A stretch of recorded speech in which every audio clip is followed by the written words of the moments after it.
krokodýl.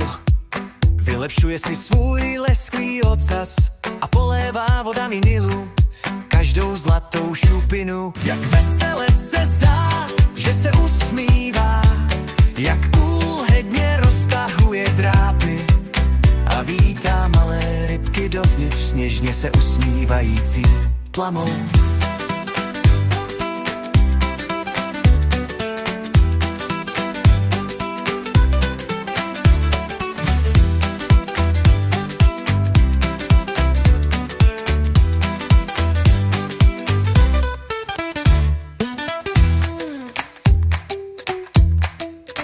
Jako malý krokodýl vylepšuje si svůj lesklý ocas a polévá vodami Nilu